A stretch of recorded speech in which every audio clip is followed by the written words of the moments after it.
Definitely one of our most interesting episodes to date. Big shout out to Dr. J for joining us on today's episode of the Down to Business podcast. Look, started the episode off talking about ConsciRise, his platform that is designed to promote wellness and spiritual products as well as services. But then we also got into a Locust Group, his market research platform, which he really ended the episode telling us some interesting things they can do around prediction, what they're looking forward to working with, how they're looking to serve the people, and what they can do for you specifically. This episode was a bit out of my wheelhouse because I am not your astrology, I am not your astronomical person. But I will say that I caught myself so many times during this episode just looking to Dr. J in such interest because he was putting me on game. Two words I want you to remember for this episode: alchemy and hypnosis. I won't do any more explaining than that. Without further ado, enjoy episode 219, Service Before Sales. What's going on, everybody? Welcome back to another episode of the Down to Business podcast here with Tamar Turner. Look, y'all know how I feel about the live. Y'all know how I feel when I'm right next to somebody live and direct, man. Y'all know I give my all. I give my all with every episode, but the live energy is just different. Doesn't matter the time, the place, the space. Tamar's going to do what he got to do. So I really have to give a big shout out. Before I even give a big shout out to Dr. J for connecting with me, for being here. Big shout out to my guy, Aaron Caldwell, man. Sure. Shout out to him. Thanks. And wifey putting on for Faven, man, doing everything from taking over Hotel Hyatt in Ybor City to really just making sure vendors and business owners and entrepreneurs have a space in place to really do what they do. So Aaron has sent me a multitude of just advice, a multitude of connections. He even reached out to me earlier this week just to tell me how proud of the young guys that he was, and just proud of he felt like he said he was passing the baton and passing the torch. So my God, I know you're going to be tapping into this, so thank you for that. But obviously, even a bigger shout out to Dr. J. One, we got some Divine Nine connection in the house today, so I'm very excited for that, for all my Greeks tapping in. But again, we were able to connect last week.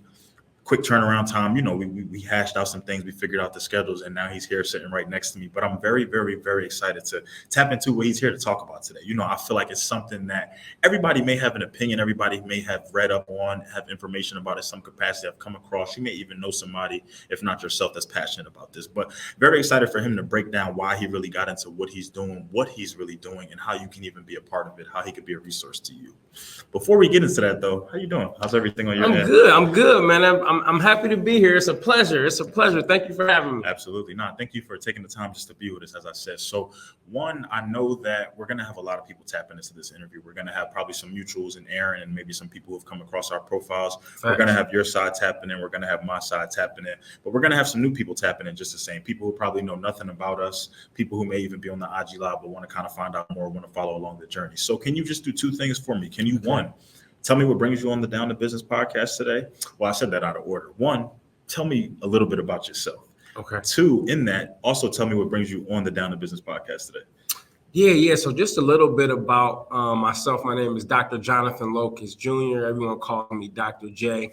My background, my career has been in higher education. So I've spent the last 13 years in higher education as a chief diversity officer. The last 5.5 years have been in Minnesota as a chief diversity officer at Winona State University.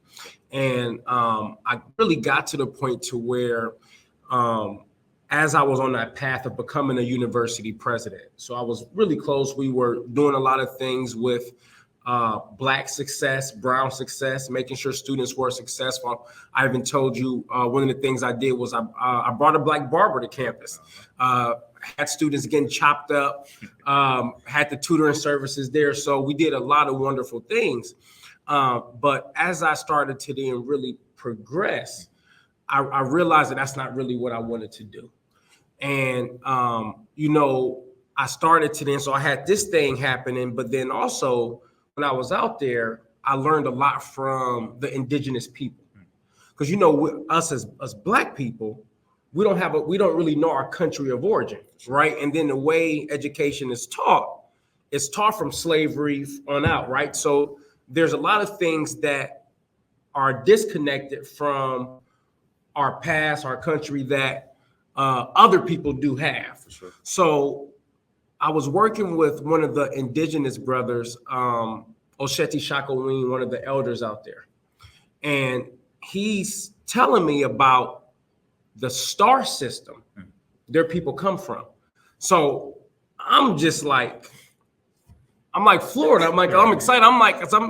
I go up to him. I'm like, was there anything that you can share with me that wouldn't be private information or an impedance on their people? Right. And he was like, I can share anything, but do you know why you're asking me that? And I'm like, well, because I like to read. And he's like, well, you don't know your own spirituality, which he was 100% right. And that was then something I started on this path of investigating that. And I started to look at ancient Egypt. Mm-hmm.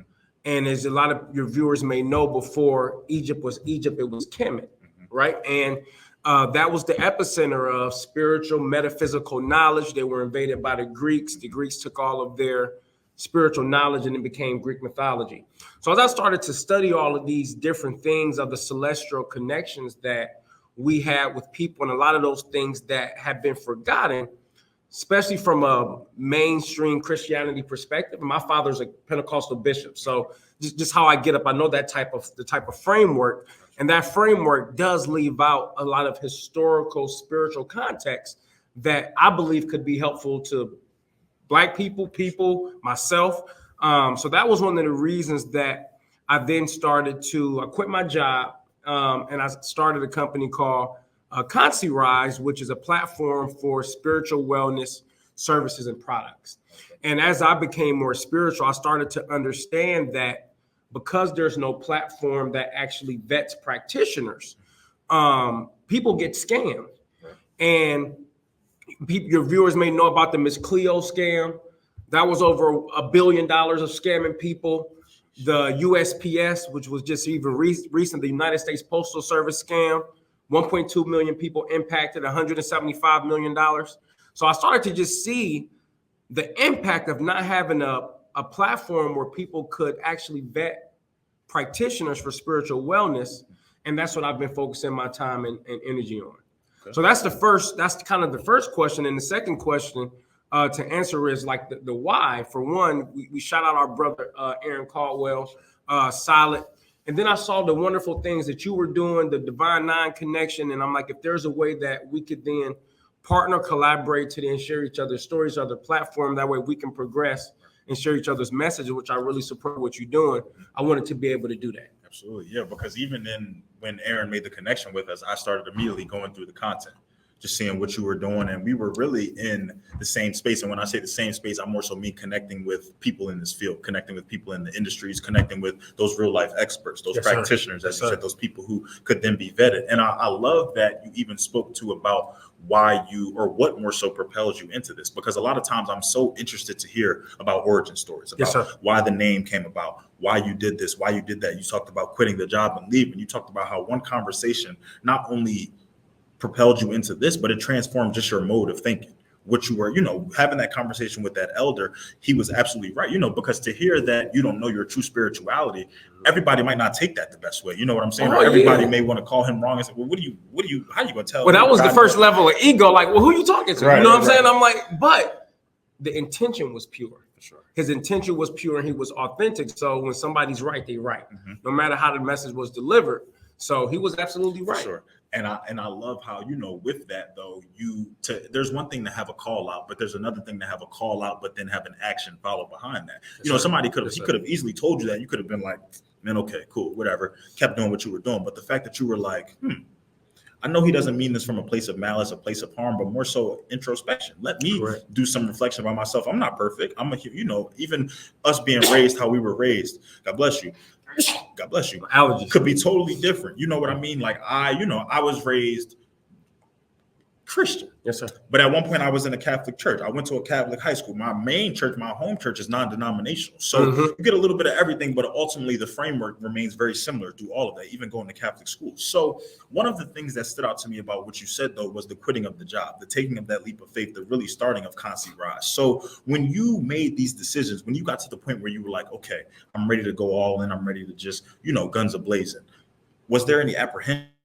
Nervousness behind this? Was there some second guessing? What was that process as you propelled into true business ownership? No, there was definitely like some apprehension, but then one of the things as you go through what I believe is like the spiritual wellness process, you start to then peel back the levels of fear, because fear can really, stop you from doing things that you're here to do, that you feel like you're supposed to do. Yep. So there were two things that had happened at that time.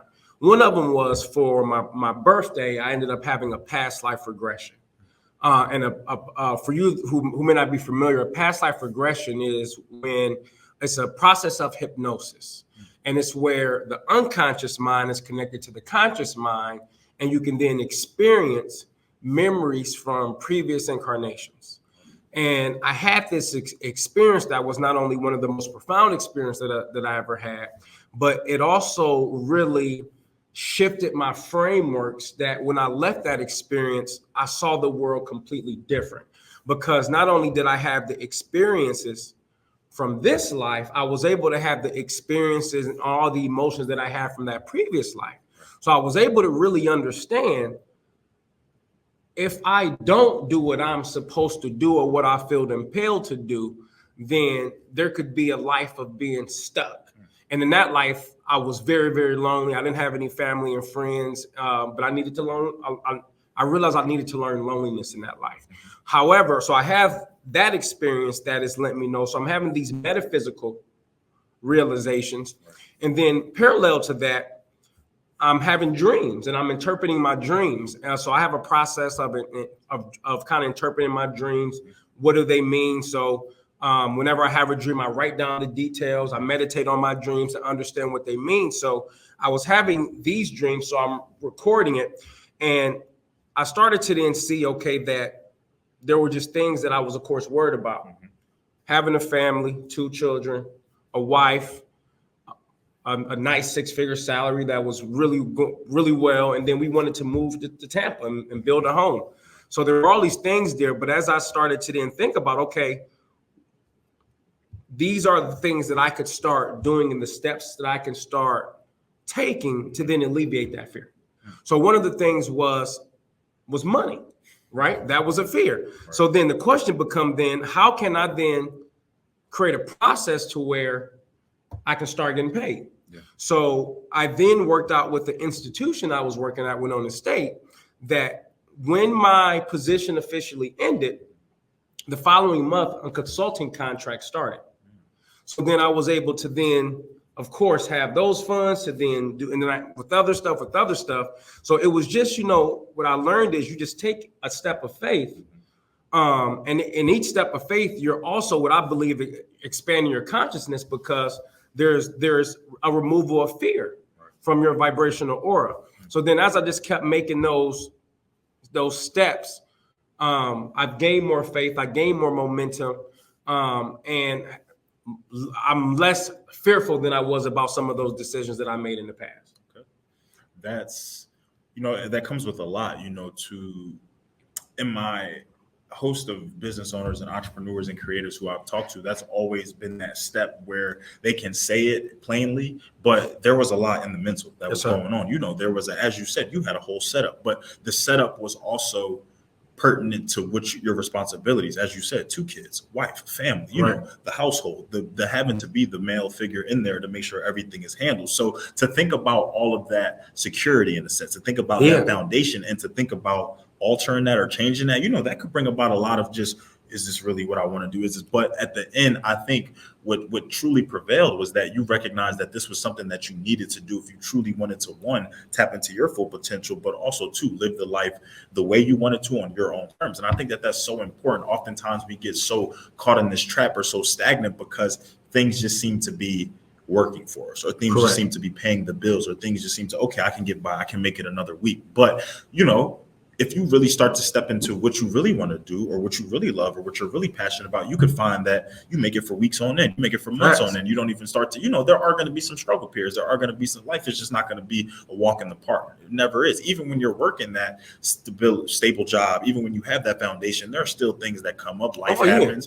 It'll happen if it can, So I think that that transformation that you had was needed, but it was also something that caused you to, have to take a step back and reflect a little bit and make sure that you had everything everything in order. So something that you also kind of spoke about from the ConsciRise perspective was the wellness aspect, the product aspect, the service aspect, everything that you guys offer to who you serve.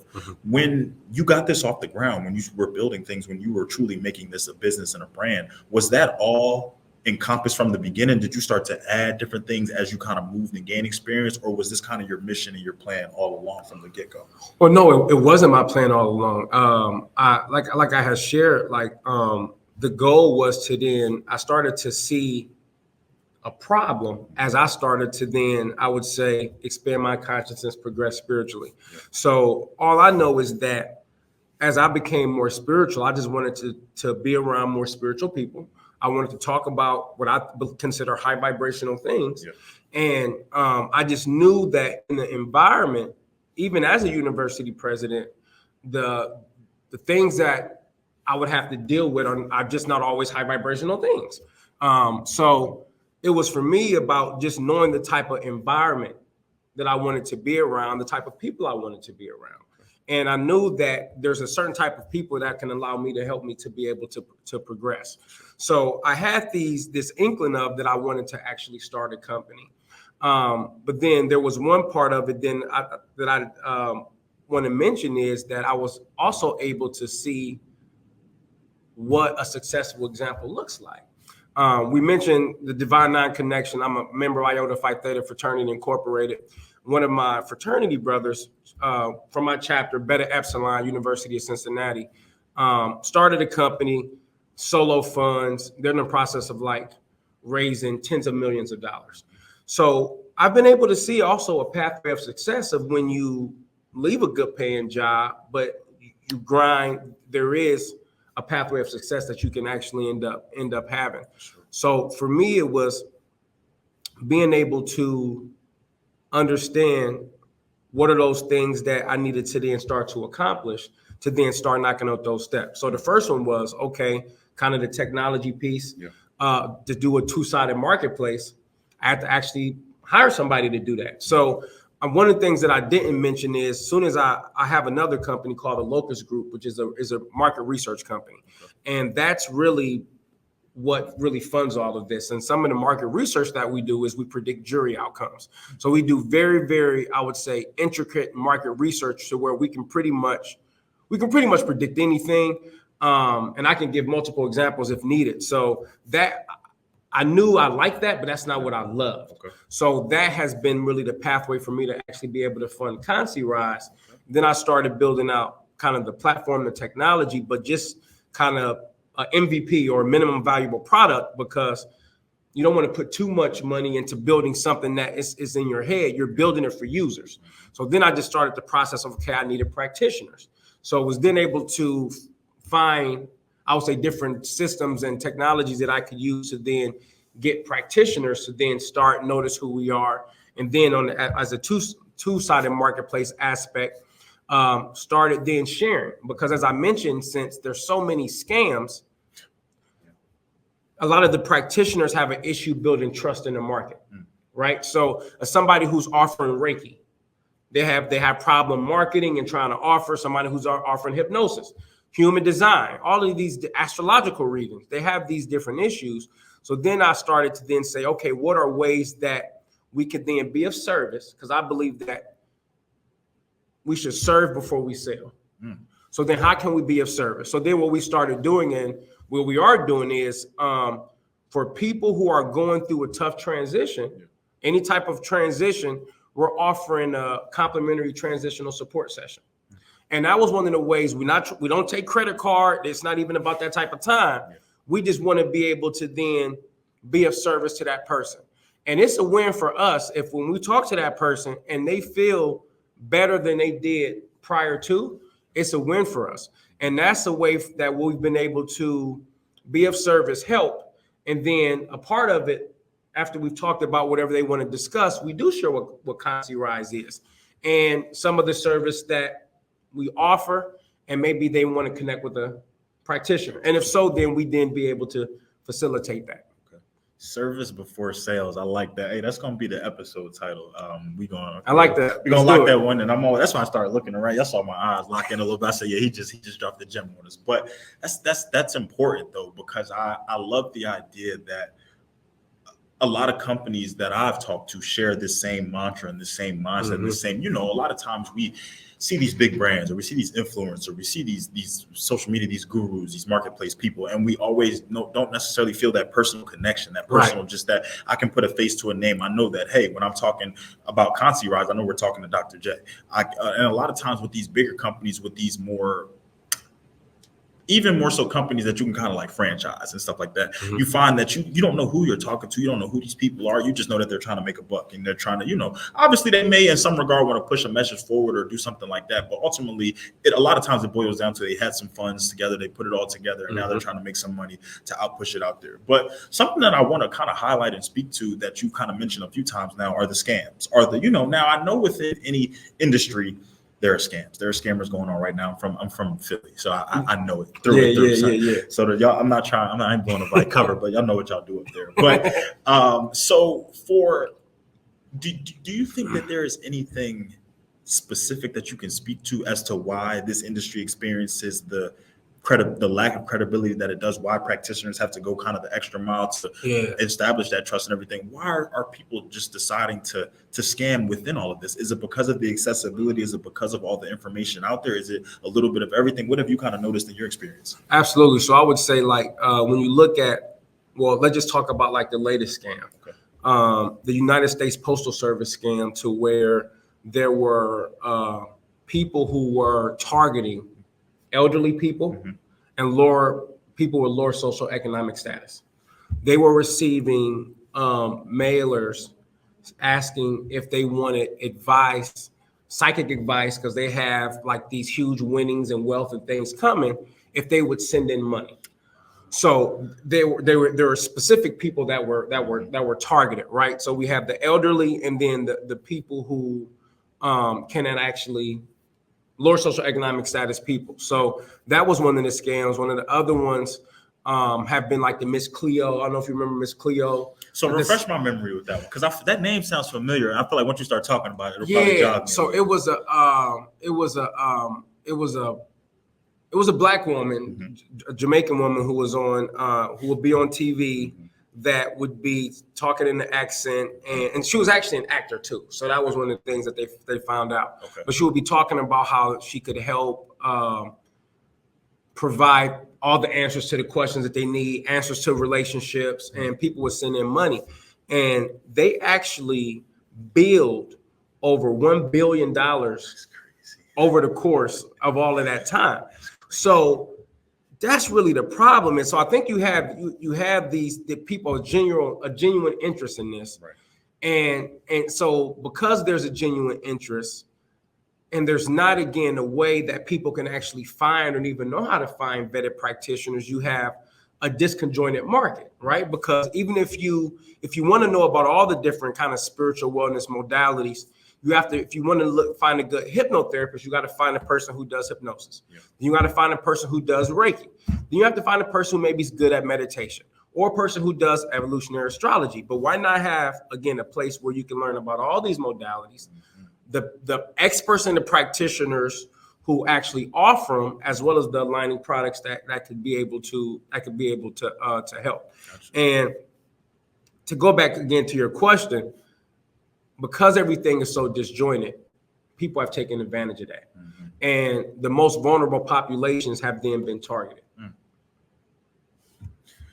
Those, as you said, those mailers, I smile not because that's funny that happened, but it instantly refreshed my memory. And I was just like, but I can also see why that demographic was the target. I can also see how, when for people that are, because I think too, it comes from sometimes I get a little, not necessarily naive, but I just get a little like, come on, like, how did you fall? Like, I've read that sounds fake. But there's also too the way you vet things, I think, in a sense. And as someone who is used to vetting, I think I look at it just a little bit differently, because now being a business owner and an entrepreneur, I get those emails all the time. Hey, I can take your YouTube channel to 1 million viewers and do this and do that. And then you click their page and they have 11K followers with 12 likes. And it's just like, what are we really doing here? Bots. You click all these bots. And it's just like, in the beginning, I'm just like, wait, no, hold on. Like, how did you find my page? And I'm realizing that, Nike is reaching out to me, but it's reaching out to me from a Gmail account. And what is really happening here? Right. But, for some people who, like you said, have a true, genuine interest in that, they may not really be thinking of it from an analytical perspective, from a scam perspective. Right. Because for me, like I said, it may even be where I'm from. That makes me just vet things a little bit differently, because I know some things just sound too good to be true, no matter how much you love it, no matter how much you want to be in it. But I also do recognize that there are a host of vulnerable populations out there, and there are a host of vulnerable yet curious populations. And I feel like that's curiosity can time and time again kill the cat, or kill the account, kill the bill, because $1 billion, that's a crazy bill. But the USPS to see sometimes these viable sources sometimes compromise and do different things like that. It can also be confusing too, because you're just like, okay, this isn't Sally Joe reaching out to me. This is Walmart. This is Target. This is, I didn't double check that email, but it said Target and thing. They had the logo at the top. It looked pretty legit to me until you go 3 lines in, you realize they misspelled something, or the signature doesn't work, or the link doesn't work. So I think the vetting process is also very interesting. But I want to now take it a step further. So I know we're going to have people that are tapping into this, that are listening to this, that are interested, that are curious. But now that you say kind of the scam perspective, it may kind of cause them to draw back a little bit. They may have some apprehensions and some second guesses. So for people who are curious, for people who recognize that, as you said, there's a lot of disjointment out there, but they want to appreciate everything that comes under this umbrella, what suggestions do you have to them? How can they really get started? Where can the education really come for them so that they can develop more of a comfort with this? Yeah, no, that's a really good question. So I would say, like, for example, just to even talk about the vetting process, because I want to talk about, like, just make sure, like, the solution, right? Sure. So each of the practitioners that are on the site, and we're in the process now of, like, we're onboarding more practitioners consistently, but it takes a little longer because it's a process. Sure. And so they fill out an application, and that, I would say that application has certain psychometric things that we're measuring to even make sure, like, what is a person that is service driven. So these are things that you can actually measure, like, right. So there's an application process, and then there's an interview. So we actually talk and have a conversation and actually see if these things are true. Then we double check this if they're on LinkedIn. So there is, I don't want to say like we're doing like a background check, but we're vetting to make sure that this person actually, they said they are a Reiki master practitioner, then we want to actually see that certification, right? So then that becomes the process that everyone on ConsciRise actually experiences. Now, if you're interested, I would say then maybe just start kind of looking and learning about just different ones that may interest you. So there's so many different ones, from whether you're looking at chakra balancing, from evolutionary astrology reading and getting your birth chart. And your birth chart is essentially when you were born, the stars and the planets had a certain arrangement. And because they had a certain arrangement, that becomes like your universal identity. And it's unique to you. Even if there are twins are always born seconds and minutes apart, right? So everybody has a different astrological birth chart. So what do those things actually mean?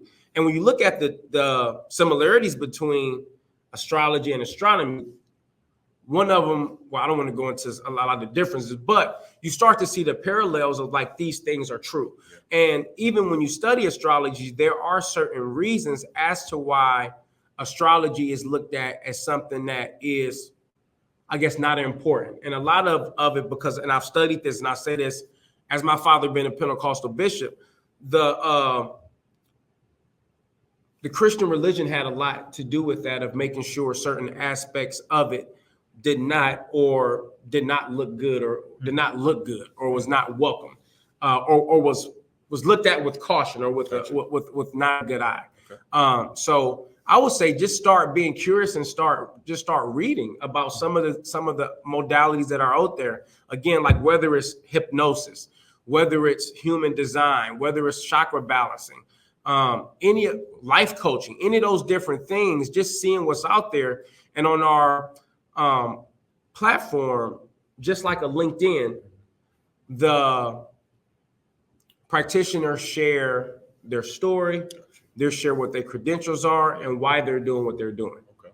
So like a profile setup, so you can really Absolutely go through and see kind of what's going on. And I think that is important, and that, as you spoke to, can even enhance that credibility or just make people feel a little bit better, because even with vetting people on your own, you can make fake pages. You can make something look good. You can pay to appear at the top of Google and be that most reputable. So because a lot of times people just think whatever you type in and pops up, oh, that has to be the best of the best. No, I've gone a couple pages into Google, clicked a couple of those O's and found what I've needed or kind of moved around and navigated from there. So I think the fact that y'all have even taken a step further to really cut out the extra work of people and become that middleman in a sense, to make sure that once they're on ConsciRise, these people have that check mark in a sense, or have verification, that trademark. Now, of the modalities that you've spoken to, of everything that's encompassed under this, do you have one that you would say is a favorite of yours, or one that really interests you the most because of kind of what it entails? Because I'm hearing you speak to a lot of this and just how you're explaining it and what you're, and for me, a lot of this is surface level because I haven't really dove into this.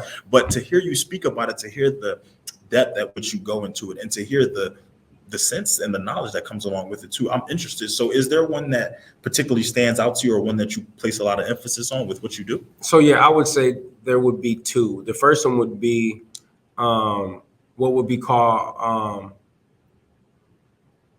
alchemy, or Enochian magic, which there's parallels between the two. And the reason I started, so I would say, just to kind of explain, so magic or alchemy would essentially be the process of energy movement and changing energy. So you go through and I would say there's three different types. Generally speaking. So of course there's different aspects of culture, because mysticism in particular cultures will have various ways in which they work with these energies, which overlays with culture, right? So one of the things I would say is there's like three different types of magic generally. There's elemental magic, where you are working with the energy of the elements, right? Wind, water, fire. There's astrological magic, where you're working with the energy of the signs. Now, the signs are actual physical locations in space that you can tell they're physically different because the planets act differently when they rotate around the sun. And then there's planetary magic.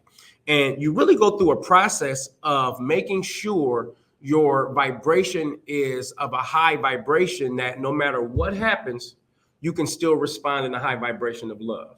So it takes on the aspect of, if the universe is the macrocosm and our individual bodies is the microcosm, you go through a curriculum of aligning your personal energies with the universal energies. So you go through a process of doing that. So I found that to be a very, very, very healthy spiritual exercise, because you go through a process of cleansing yourself. That way, it really becomes it becomes difficult for certain energies to actually impact you. It's probably the best way to say it. So that would be the first one. And the reason, again, I started doing that is because I strongly believe this is what ancient Africans, the people of Kemet, were actually doing when they had a celestial connection that wasn't stolen from them. That's the first one. The second one would be hypnosis. And I talked about, and I can go, I guess, as deep as possible as far as, so even when I talk about hypnosis, there's a few different aspects of which ways it can go. So you have something called a past life regression, which I mentioned is where conscious mind connected with the unconscious mind, experience memories from previous lives. Then a longer session is called the life in between life session, to where you would enter into a previous life, and then you would stay in, we would call it the spirit world, a lot longer to better understand your, we would say, soul cohort group, the type of people that you're learning from, why you picked a particular body that you had, and all of these different things. And one of the things that I ended up finding out, and I had the life in between life session, which was about 4 hours, about 2 months ago, for another birthday present for myself.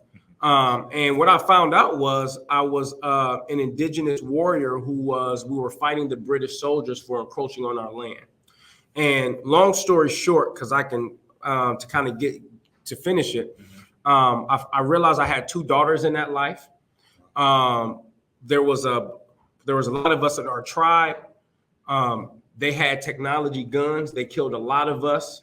A group of us went back to their camp that night to kill as many of them as we can. Yeah. 3 of us were caught. I was one of the ones that were caught. They tied us, and they basically shot us in the back of our head, and that's how I died in that life.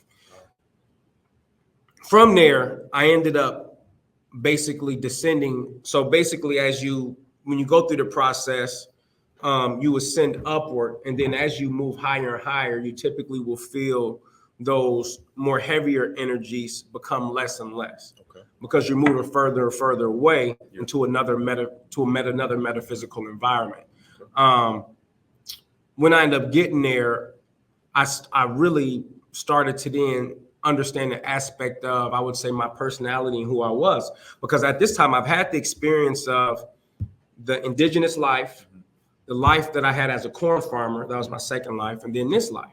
So I've had 3 different lives in 3 different races, 3 different personalities. So I wanted to know then, who am I in the essence of who I am after having these different experiences, memories, and emotions and so forth that came along with them. So went through that entire process. And another thing too, and if anybody's interested in learning more, there's a book called Journey of Souls. And Journey of Souls is a book by the guy named Dr. Michael Newton, who he was really, I would say, innovated hypnosis to the point to where he was able to regress people to a deeper state of hypnosis to where they can stay in the spirit world longer. And he was able to then understand how, we would say, the progression of a soul, of the color they were emitting when they were in hypnosis. It's a very, very, and this person ended up putting up over 3,000 people under hypnosis and created a framework of what happens when you die, but then you reincarnate and so forth. So there's experiences of people actually reincarnating on other planets, and having these, because one of the things that they talk about is when we go into the incarnation process, we have the universe is large. So there's a number of different planets that we can choose as a soul, but we also choose things where it's not just only the lessons we need to learn, but there's also lessons that align with the metaphysical environment. When I say the metaphysical environment, I'm talking about the vibrations, right? So electron rotation speed. And as these speeds increase, then that gives way to different laws of physics, right? So I don't want to get into get too deep into it. But one of the things that I wanted to know is some of the experiences that I had as a kid, that I realized that this may actually I may not be from this planet. And while under the process, I realized that I wasn't. And I realized this is my 3rd life here. I realized the lessons that I needed to learn, was able to actually go back to visit my planet of origin, understand what it is that I do there, have that experience. And then after coming back, realizing that what I'm doing as far as focusing on spiritual wellness is exactly what I'm supposed to be doing. And that process, and I'm trying to condense down 4 hours of hypnosis, right. But that process really not only informed that I'm doing what I'm supposed to be doing, but even it aligns with when you follow other research like Pew Research that actually will show that people are not experiencing religion like our parents and grandparents did. Right. And they're tracking that, like less and less people are experiencing differently. So those would be the 2 things that I would say to be long: magic and hypnosis. Now to make a long hypnosis session short, that's still wild though, 4 hours, but to really have all of that in front of you, to really realize like, this was and the reincarnation, the hypno, as someone who back in back in undergrad, actually, there was a hypnotist that came to my school, and I was one of the volunteers that got selected, but I was one of the ones that actually went through for it, because they kind of gave us a preface, like, if you're not really like open and relaxed, and there was a host of things that you needed to do to get you right elementally. That's true. And for what I felt like afterwards, people were asking me, or I was asking people, how long were we up there? Because I felt like I was up there for hours. And they said that I was literally up there. They said 20 minutes, if that. But to really, when your mind and when your body and when your soul is really connected and all into something, it's amazing really what can happen, what you can see, what I felt, what I was just tapped out in a sense, but in a totally different world, in a different realm. So no, that's very interesting. And those are things that now I want to kind of even look more at the alchemy, because I'm not too familiar with that. I know once you said that, the first thing I thought of was the book, The Alchemist. That was the first thing that came to my mind, but I want to look more into these things, because I feel like, there are connotations that surround these words, these phrases, these things, and there are actually then what they really are and what they really can do for you. And I feel like a lot of just misinformation, the misconceptions, the ignorance, and even naivety can come from when people are just believing what they see or what the mainstream is saying or what's out there when you first Google it. But until you really do that, as you said, that in-depth research, because even as a business owner, even as this being your specialty, what you love and what you hone in on, you're still constantly remaining a student of the game. You're still learning. You're still, even with meeting with people, with dealing with people, with doing these consultations and going through all of that, you're still learning. You're still, opening up to different things. And there could even be the reason why you're experimenting and diving deeper into these modalities, because there's so much that encompasses. It is. Well, and then I was going to say that the main thing that I found out during my last hypnosis session was that I'm here to enhance the light of light workers.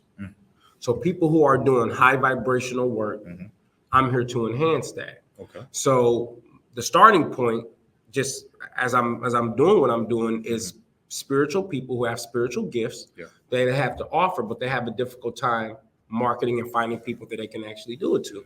So for me, with this problem and me knowing that I'm supposed to enhance the light of light workers, I'm on mission and vision what I'm supposed to be doing. And not only do I have that confirmation that I know, but I carry with myself now the memories of 2 other lives. Yeah. So, and again, that doesn't make me smarter or better than anybody at all. But I just have a better understanding of mistakes that I made. Yeah. Things that I did do that I maybe should have did. Well, there's no mistake. So I don't want to, but certain aspects or certain things that I could have did differently. For sure.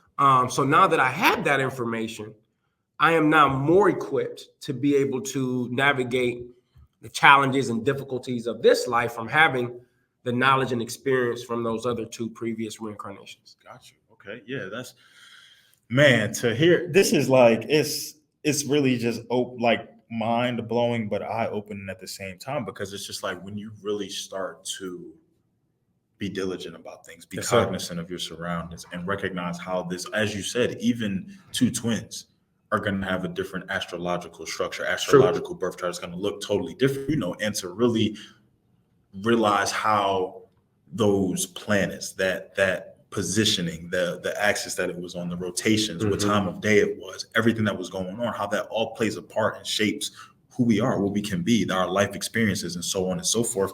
It's just, it makes me even more curious now to want to dive deeper into it, because as I said, like I tell people all the time that I'm not really an astrology person, but I say that more so because I'm not a fan of the people who just attribute zodiacs to everything. That's what it is. I don't like that. I don't like that when people find out. I tell people I'm a Leo, and the light bulb goes off or their face turns up, and they're just like, "Oh, well, you're one of those people. You do that." And I'm just like, look, I'm not getting into all of that. Now, have I been sent my birth chart, or have I been sent kind of what Leos are like based off the timing right now? This is what it says for Leo. Have I read through that now? And I'm looking like, whoa, that's scary. Like that's actually very like relevant to like what I'm got going on and paying attention. Absolutely. And which makes me want to take deeper dives into things, because these just aren't people on ChatGPT or Google just coming up with, these are things that are studied. These are things that have to align. These are things that have to, real people really making real analysis. I've even been sent some of those, the people who kind of do, are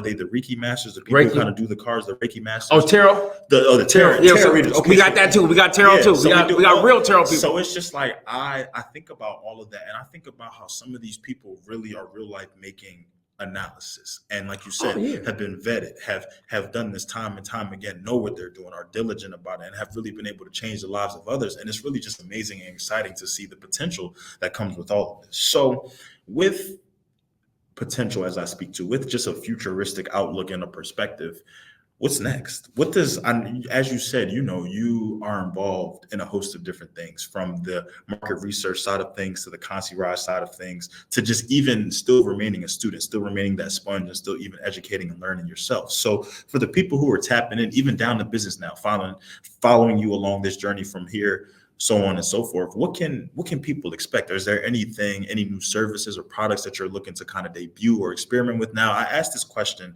not to spoil anything, so don't reveal or don't give us any big drops that you got coming or anything, but I'll ask this just to give people something to look forward to, but also something to kind of keep in the back of their mind, because something that people realize, whether you're a business owner, entrepreneur, or creative, is that there can be what meets the eye on this interview. There can be what we talk about here. But as soon as I click that end stream, as soon as I click that X button, there are a host of different things that still have to get done. There are a host of things still moving and grooving to prepare us for the end of the year, 2025, and so on and so forth. So from your perspective, from everything that you're doing from the business side of things, what can people expect moving forward from you? Yeah, I would say so I would say my research company is called the Locust Group. So on that side, more things with AI. Okay. So one of the things that we do.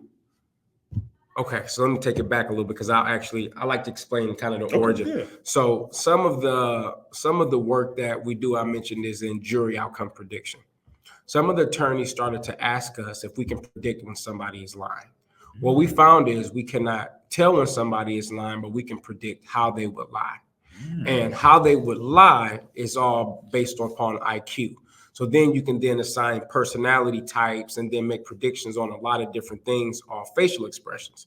So one of the things that we've done with AI is to then be able to then make predictions on behaviors and actions based on facial expressions.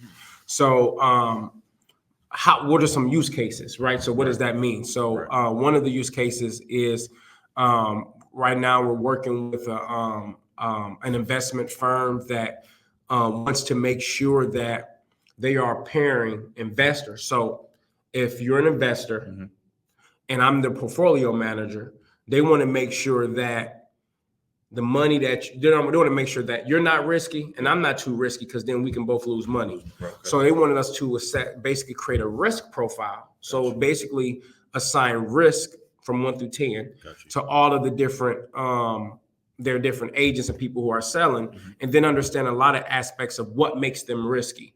And then when we are able to do that, then we can then make portfolio recommendations on what would not help them not lose money. Okay. And then we can then make further investigations of, okay, what types of things should you be investing in that would actually lead to more success?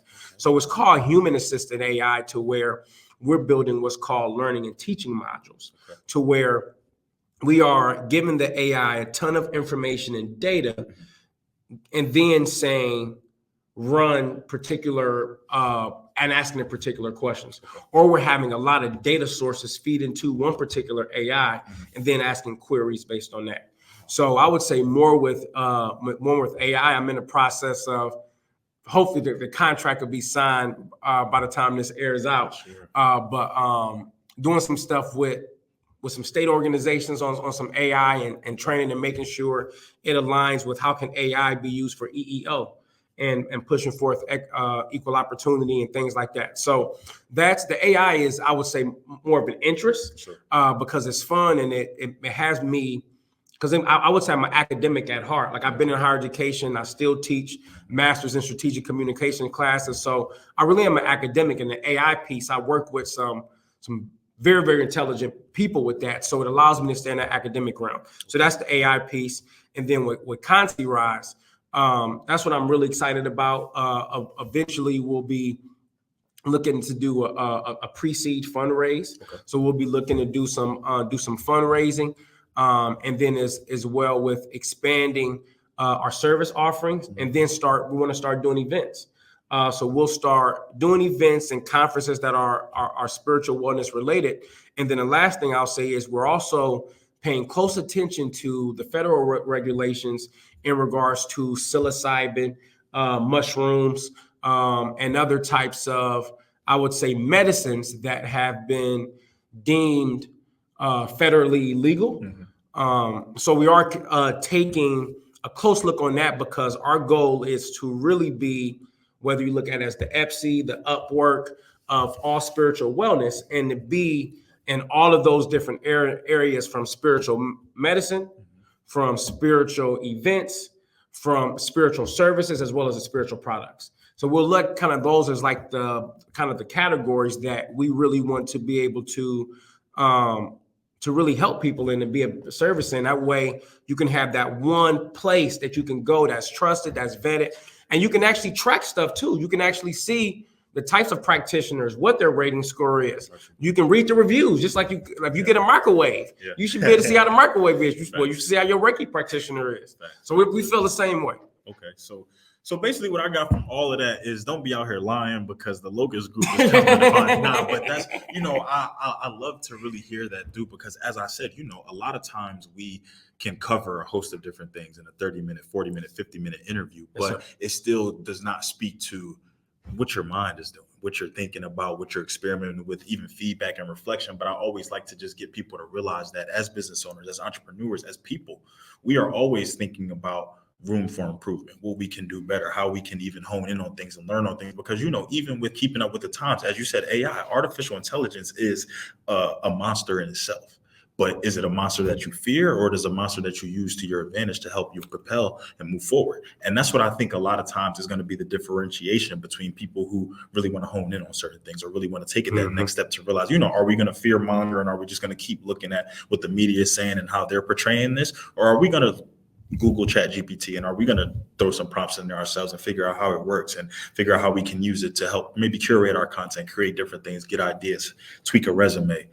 I'm just saying, if you're not using AI, and just to be completely honest, like if you're not using AI, you really should, and just really to just start getting familiar with it. Like some of the things that are being developed is just start doing it. And I'll even give like a quick tip. For so one of the things that you can do especially if you're a business owner, right? So if you're a solopreneur, one of the things that you can do is AI is really good at playing roles. So you can give an AI a particular role to play. So for example, in my AI, I have an exec board full of different positions with different chats. And I can then actually say, okay, I need you to play the role of my vice president of marketing, growth, and advertising. And all of the responses you will see then will be focused on that. And so you can, all ways that you can prompt it to get it to do and be very, very specific and give certain insights that won't necessarily get. So that's something that you can actually do, is have it play certain roles as well as communicate in certain tones. Absolutely. That's a word from the wise, y'all. Take it from Mr. ConsciRise. I'm just letting y'all know really what to do, because I was one of those people who I didn't want to Google it. I didn't want to touch it. I didn't want to, and it wasn't even, I'm not a news person. So people who know me know that I'm not the media guy. I'm not your Fox, your CNN, you're none of that. I'm going to figure it out. We're going to get to it. But I was somebody who I was letting what social media and what other people were telling me about it allowed me to make my depiction about it. And it wasn't until I started to use it, and it wasn't until even some of the business owners and entrepreneurs who I spoke to that are implementing this in their companies, they told me how they're doing it, what they're doing with it, and how they're using it. And then it really opened my eyes, because time and time again, a few of them posed this question to me just in different ways. And it was more so along the lines of, are we nervous about the capabilities of AI, or are we nervous about what we can do as humans to make AI capable of. And that's where I think the fear comes in. It's not necessarily the AI itself. The AI is going to do, the models are going to take what you, as someone who I have a part-time in AI. So the models only really go off of you and what you're telling them and what you're feeding them. That's how they train themselves in a sense. So how are we training them? How are we, what are we putting into them to make them think that this is right? It's almost like a baby in a sense. Babies are always in those beginning stages. They're observant. Their first words, a lot of times, why do they repeat the curse words and different things like that? Because they hear it. They're listening. They say this or they say that, and they laugh because they see our reaction to it, but they don't necessarily know what they're saying or what they're doing. But it's not until you put that instinct in them to realize, okay, unacceptable, no, or you put that reinforcement, positive or negative, and that's when they realize it. So I love that you shared that and you said that, because I think it's something that as we continue to move forward, we need to just keep an open mind to. Now, before we wrap things up, before we tell people where they can tap in with you, find you, everything of the sort like that, do you feel like there's anything that we haven't touched on today that you want to leave for the people? Even any last words for the business owners, the entrepreneurs, the creatives, the people coming across this episode, even those who may be curious in a lot of what it is that you do?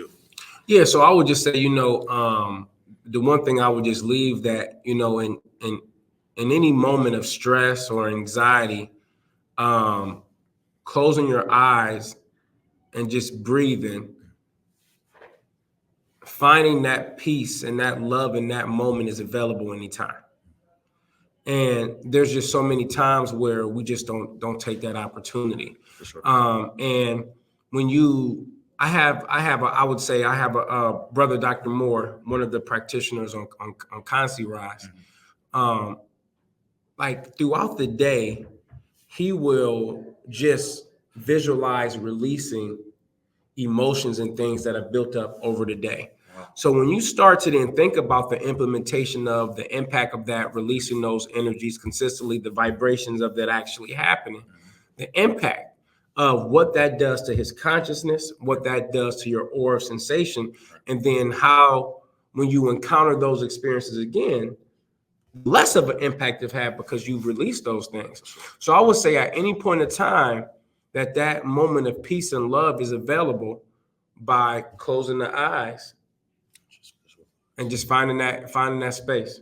I like that. I'm gonna do that tonight, tomorrow, the next day, the day after that, and all. We need that, But no, I think a lot of what I want people to take away from this is just intention, and it's just really wanting to take that step, to know that there is a host of information out there. There are a host of different experts, gurus, people out there who want to maybe adopt certain titles or adopt certain things, but just always make sure that you are intentional about what it is that you're doing, but you also do your due diligence and you also utilize the resources around you, because time and time again, I also do feel like, there are a lot of different companies, people, products, services that are out there because they've done the groundwork. They made the mistakes necessarily. They figured out what works and what doesn't work, what's right, what's wrong, what's vetted, what's not vetted. And they want to make sure that they push that out to share with people so they don't have to go through the same, hamster wheel of just turning things. And I feel like that's a lot of what ConsciRise has done. He recognized the problem. But instead of just recognizing that this is a problem and we're going to just complain about it and I'll try to navigate however I can, hey, I'm not going to complain without putting forth a viable solution, thus forth why they're doing what they're doing now to help people. And I'm sure they've saved countless amounts of research, of time, of just pain, ache, of billions of dollars of loss through scams or, our own postal service, responsible for something like that. So it's just. And just to say, like the post office was helpful in catching the people who did it. So I want to just make sure I don't want to send that the post office. Don't be sending through USPCS. No. But to hear that, as I was saying, that the credibility of these big companies can sometimes be on the line too. As I was even telling y'all about the emails, I have companies that I've shopped from and that I have money with awards with that'll send me, and I know that it's not them, but people will use their alias or their namesake or their likeness and image just to appeal to people. So a lot of what I want you guys to really realize today is that it takes you just wanting to do it, but you also have to be intentional about it. Not just because Tamar is telling you, not just because Dr. J is telling you, but because you self wants to really do that. So now, arguably the most important part, I feel like you spoke on a plethora of information today, a lot of insight, a lot of education, but this is the part where, as I spoke to that intention, we really feel and we really see who wants to take that next step. If it's even nothing more than following along the journey, educating them, because as I spoke to, Dr. J connects with a lot of different experts in different realms. I was going through the page. I've had people talk about chakras and different crystals and what that means. I've had people talk about mindset, hypnosis, and everything. So I definitely encourage y'all to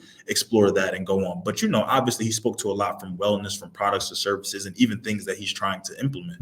And like I said, if you're worried about somebody lying out there, he can take care of that. But no, so as far as people wanting to tap in with you, find the websites, the websites, even your episodes, everything that you do, figuring out the products and services, following along with your market research, and just the same. What are the best places from social media, best places to reach you and get in contact with you? Absolutely. So you can go to ConsciRise.com, and ConsciRise is consciousness rising. So that's what it is. And it's ConsciRise.com. And then from there, you can actually not only see the practitioners, the services, the products, as well as our podcast.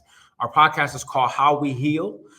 We have practitioners not only talk about their stories, their process of healing, as well as their expertise in the particular healing modalities.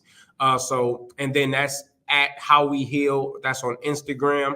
Then you can follow me on Instagram personally at J Locust Jr. JLOCUST JR.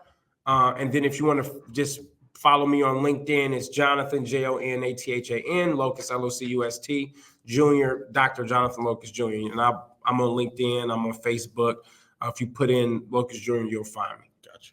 All right, y'all. So look, we put it in front of you as we do time and time again here with the podcast, but another time and another just opportunity to just be able to learn. So I know that I'm going to have some people tapping in that are familiar with this space in the sense that may even have utilized said experts or have looked into this and researched this in some capacity. I'm going to have people that may more so adopt my mind frame with this, whereas you're curious, but sometimes you necessarily didn't know where to start and you were more turned away from it because of what people done versus what you really realized. But now after having this conversation, I'm not only curious, but I'm eager to really figure it out, to really piece some things, to figure my life out in a sense, to really make sense of a lot of different things. But as I said, it all boils down to just that intention and that authenticity as we speak to, just that genuine nature. The same way he came on here and he can tell you, he can break everything down. He can be transparent with you. He can walk through the 4 hours of hypnosis. He can walk through kind of what he was doing. He can walk through some of the falters and the steps and the trials and the tribulations along the way. So he can absolutely do that. And yes, so whoever just asked, is this recorded? Absolutely. So we'll be able to, it won't air right away,